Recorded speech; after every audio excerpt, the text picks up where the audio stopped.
আপনারা তো অনেক আলুর দম খেয়েছেন, কখনো কি কাঁচকলার দম খেয়েছেন?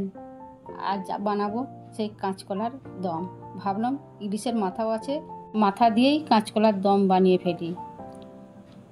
দেখা যাক কি করে বানাই। এখানে আমি আলু আর কাঁচকলা সেদ্ধ করে রেখেছি, আর ইলিশ মাছের মাথাটাও সুন্দরভাবে ভেজে রেখেছি।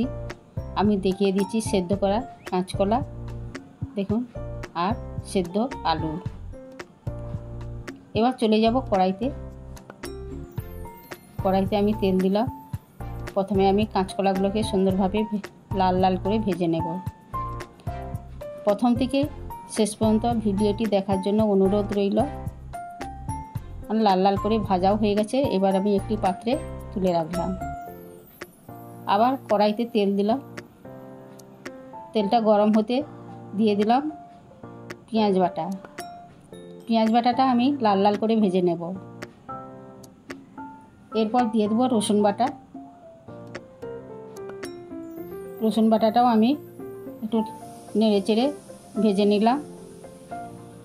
তারপর দিয়ে দেবো আদা বাটা। আদা বাটাটাও আমি ভালোভাবে নেড়ে নিলাম। এরপর দিয়ে দেবো লঙ্কা বাটা, শুকনো লঙ্কা বাটা, এটাও আমি নেড়ে নিলাম। তারপর দিয়ে দিলাম হলুদ গুঁড়ো, আর একটু জল দিয়ে দিলাম যাতে না কড়াতে ধরে যায়।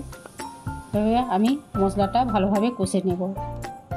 নতুন বন্ধুদের জন্য রইল সাবস্ক্রাইব করা অনুরোধ, আর পুরানো বন্ধুদের জন্য রইল ভালোবাসা। আমি দিয়ে দিয়েছিলাম জিরে গুঁড়ো আর একটা কাঁচা লঙ্কা। মশলাটা কষাও হয়ে গেছে। মশলা থেকে তেল বেরোতে আমি দিয়ে দিলাম আলু, সেই সেদ্ধ করা আলুটা দিয়ে আমি ভালোভাবে কষে নেব। এরপর দিয়ে দেবো ভেজে রাখা ইলিশ মাছের মাথাটা হাতে ভেঙে টুকরো টুকরো করে দিয়ে দিলাম। এটাও মশলা আর আলুর সঙ্গে ভালোভাবে নেড়ে নেব। এটি খুব সুস্বাদু খাবার এবং করতেও খুব সহজ। ভালো খেতে গেলে তো একটু কষ্ট করতেই হবে। ইলিশ মাছের মাথায় তো কাঁটা আছে, কাঁটা বেছে খেতেই হবে। খেয়ে দেখবে দুর্দান্ত হয়েছে।